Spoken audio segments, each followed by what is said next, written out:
Bonsoir et bienvenue à tous et à toutes. Voilà, il disait que c'est mon jour. Mais le jour appartient à Dieu, non? N'est-ce pas? Ça veut dire que c'est aussi votre jour. Parce qu'il n'y a personne qui peut dire que moi je suis le maître des temps. Le seul maître des temps et des circonstances, c'est Dieu. Je voudrais d'abord présenter des excuses aux invités que j'aperçois là dehors. Ils peuvent approcher tout près ici en attendant qu'on les installe. C'est déjà prêt. Et ainsi, parce que il faut qu'ils puissent vivre aussi ce moment. J'ai suivi des témoignages poignants. Je me suis dit, en fait, dans ma peau, moi je ne me sens pas quelqu'un qui a 70 ans. Je sens que j'ai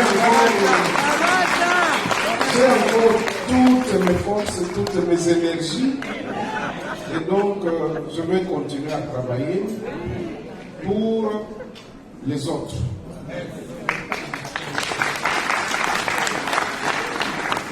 On a décrit mes qualités, on a décrit mes défauts, mais je pense qu'à 70 ans, c'est vrai, tel que ça a été défini, c'est un moment où on devrait faire un bilan pour savoir qu'est-ce qu'on a fait dans la vie. Et j'estime que j'ai fait beaucoup de choses, parce que je suis passé par tous les circuits possibles, les circuits de la vie. J'ai tout fait dans ma vie. J'ai vendu des pots de vaches, j'ai conduit des motos, j'ai fait des taxis, Le perroquet. j'ai vécu et tiré avantage de la photographie à des moments perdus lorsque j'étais encore élève. Un professeur italien m'avait offert un cadeau d'un appareil Yashica. Il était parti chez lui en Italie, après chez et quand il est revenu, il a dit, je vous apprécie beaucoup parce que vous êtes toujours excellent en mathématiques, en physique et en chimie. Tout ce qui est calcul, tout ce qui est économétrie, il appréciait. J'ai dit merci beaucoup. Je me suis retrouvé devant cet appareil, je me suis dit, qu'est-ce que je vais en faire? Et je l'ai rentabilisé. Je passais dans les quartiers, à Kadutu, à Nyamugo, à Chimbonda, pour ceux qui connaissent la ville de Bukavu. Et j'allais photographier les gens devant leur maison, sans demander quoi que ce soit. J'allais développer mes photos dans le studio parce qu'à l'époque, il fallait passer par la boîte noire, laver les photos et puis après sortir les photos sur les cartes. Et lorsque je passais, je repassais avec les photos, tellement elles étaient belles, c'était de l'appareil Yashica 44. Eh bien, tous mes, finalement, qui sont devenus mes clients, ils étaient tout contents. Quand je leur montrais, ils étaient tout contents. Ah, j'ai demandé, alors vous pouvez payer, tout de suite les payer, sans se faire payer. Et avec ça, j'ai pu faire un pactole. Et c'est avec ça que j'ai acheté ma petite première voiture que vous avez vue là, une VW coccinelle, sur laquelle nous étions branchés avec mon jeune frère Norbert ici et Mathieu Kakoué. Et avec ça, ça nous permettait de réaliser beaucoup de choses et de prendre beaucoup de contacts. Je ne peux pas vous raconter ma vie, elle est longue, sinon je vais gâcher votre soirée. Tout ce que je peux vous dire, c'est que dans la vie, il faut être discipliné. Il faut toujours avoir un agenda. Beaucoup d'entre vous et d'autres se posent des questions. Comment quelqu'un qui est ministre, par exemple, mais il continue à enseigner, où est-ce qu'il trouve le temps de continuer à enseigner, de diriger les mémoires des étudiants? C'est un problème de discipline. jusqu'au moment où je venais ici, je crois 2-3 jours avant, j'étais dans les auditoires. J'ai dirigé encore les mémoires des étudiants. C'est quand on est discipliné qu'on peut le réaliser. Et cela est vraiment utile pour notre pays. Parce que quand vous voyez les autres, comment ils ont transformé leur espace. Ici, nous sommes en plein désert. Pour ceux qui connaissent l'histoire de ce pays, ici c'était un désert. Et voilà ce que les gens ont érigé sur ce désert. Tout cela, c'est la discipline et l'ordre et surtout l'impunité, chasser l'impunité. C'est très important. Je voudrais saluer la présence de la personne qui représente notre président de la République, Félix Antoine Tshisekedi Tshilombo, ici et qui représente notre pays et notre peuple. Je parle ici de notre ambassadrice ici aux Émirats Arabes Unis, son Excellence Marie Djeka. Je vais lui demander de se lever pour que vous puissiez la connaître et que désormais, quand vous passez aux Émirats Arabes Unis, que ce soit à Dubaï ou à Ajman ou à Abu Dhabi, un peu partout, que vous sachiez que nous avons une représentante.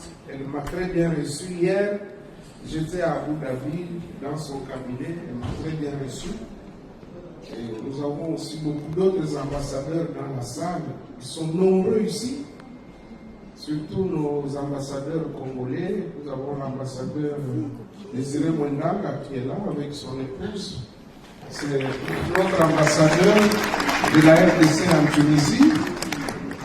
Nous avons notre ambassadeur Christian Katoto, qui est notre ambassadeur de la RDC en Namibie. Merci. Je ne veux pas continuer, sinon je ferai déjà.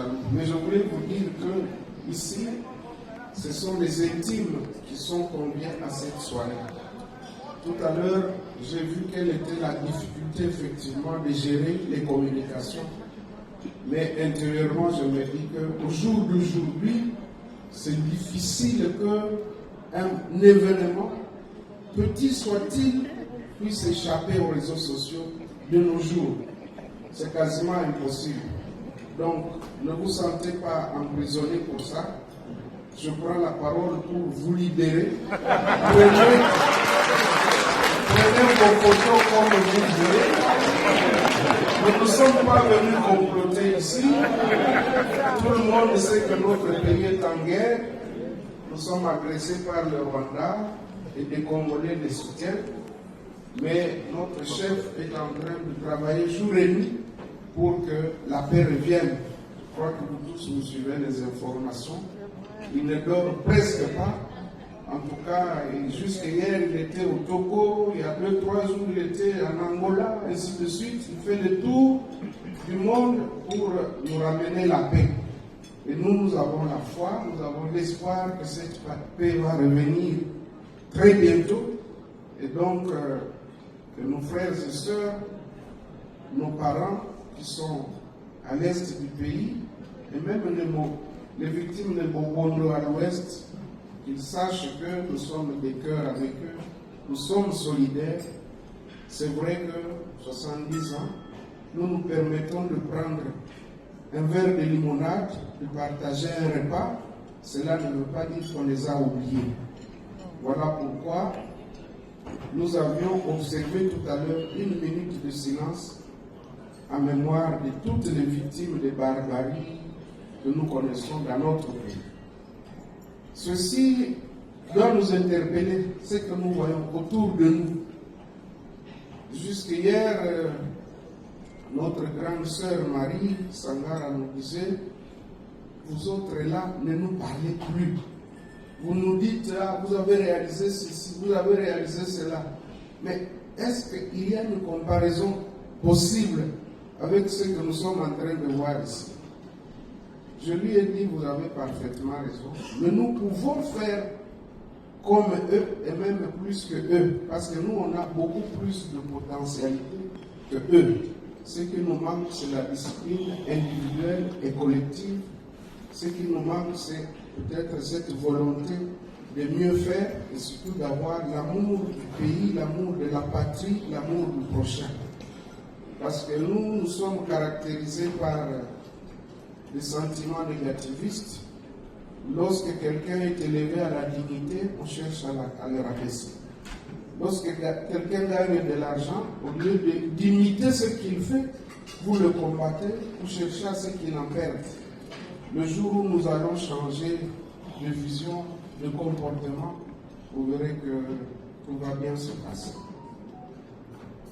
Moi, la chance que j'ai eue dans ma vie, c'est d'avoir une femme très difficile. Très difficile. Donc jusqu'aujourd'hui, elle considère que je suis son élève, donc à tout moment, elle me dit, ça c'est bon, ça c'est pas bon, ne fais pas ça. Bon, par moment, je m'entête, mais je finis quand même par me dire.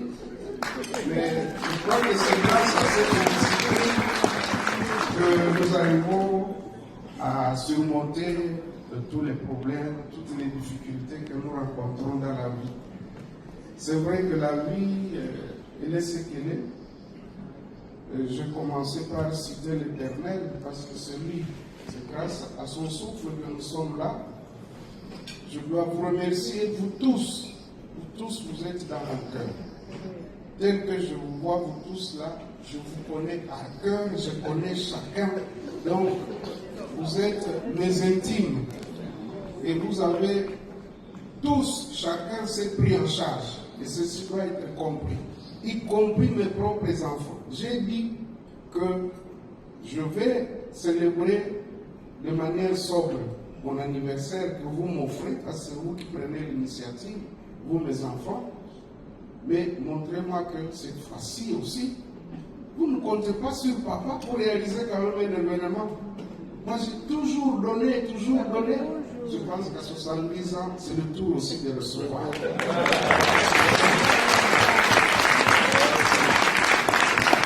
Et c'est comme ça que vous tous, vous avez creusé vos épargnes, vous avez vidé vos comptes pour venir à Dubaï.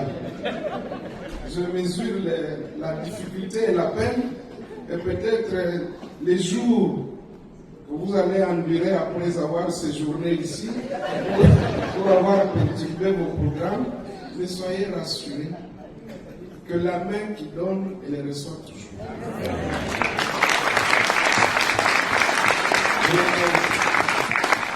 Donner n'appauvrit pas.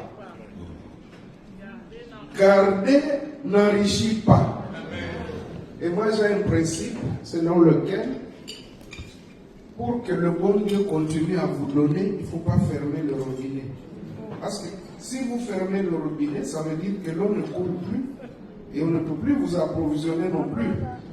Mais tandis que si le robinet est ouvert, l'eau passe et continue à circuler. Et donc, quand vous libérez, le bon Dieu vous en donne toujours. Ce principe, il faut le garder. C'est très important.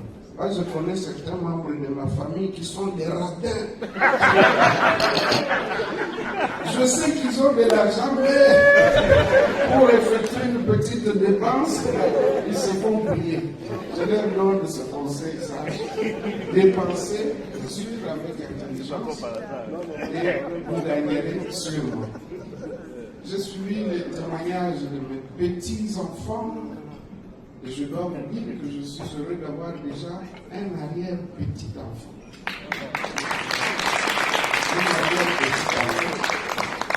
Il s'appelle Idriss, et sa mère est ici, ma petite fille, Elisha. C'est elle qui a fait le message tout à l'heure à côté de ma fille Mira, et Mira Perpétue, qui a fait une belle prière ici, une prière profonde. Je me disais, notre famille s'est encore enrichie d'un pasteur, d'une femme pasteur. Parce qu'à un moment donné, comme Les fleurs là m'empêchaient de bien la regarder. Je croyais qu'elle avait un papier. Mais elle n'en avait pas. Tout venait de son cœur, du fond de son cœur. Je dois dire que nous sommes une famille bénie. Je demande que Dieu vous bénisse aussi. Et considérez que je suis touché par votre présence ici. Vous avez fait des milliers et des milliers de kilomètres pour venir célébrer avec nous dans la sobriété, dans la reconnaissance de nos problèmes. Ce 70e anniversaire, je dis grand merci à tous ceux qui ont permis à ce que je puisse franchir toutes ces étapes-là. Je regardais certaines photos, je ne sais pas où est-ce que les membres de famille les cachaient. J'étais là tout petit, de petite taille. Ouais. Je regardais mon condisciple Luzeka, pour ceux qui le connaissent, le camarade de Luzeka, il était juste qu'il y a peu conseiller au ministère du Travail et de l'Emploi. C'est mon condisciple en Italie. Alors vous avez vu, lui, il était de grande taille, moi j'étais tout petit là. Mais ce que j'ai compris dans ce monde, si vous êtes intelligent, si vous travaillez, les gens vous respectent. La valeur de l'homme, ce n'est ni la taille, ni la beauté, ni quoi que ce soit. C'est le travail et ce que vous pouvez rendre utile aux autres. Et ça, c'est très important.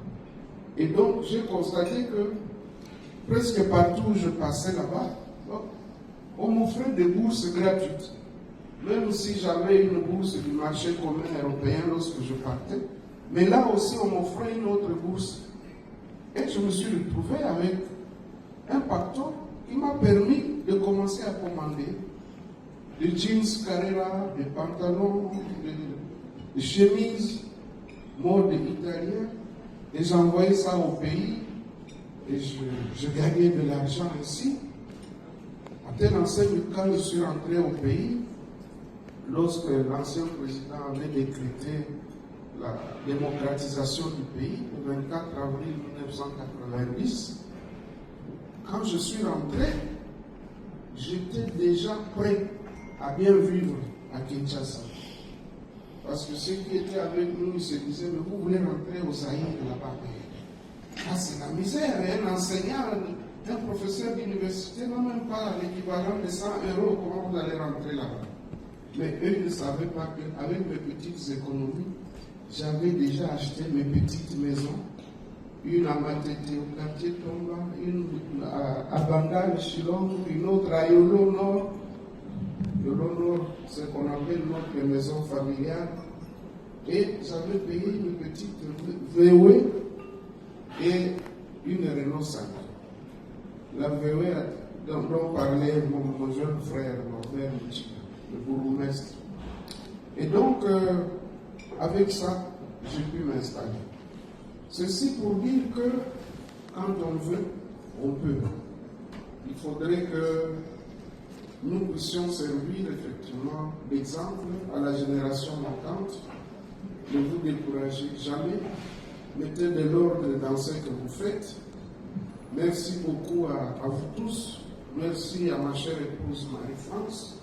Vous pouvez encore vous lever pour qu'on puisse vous applaudir parce que grâce à votre ministère,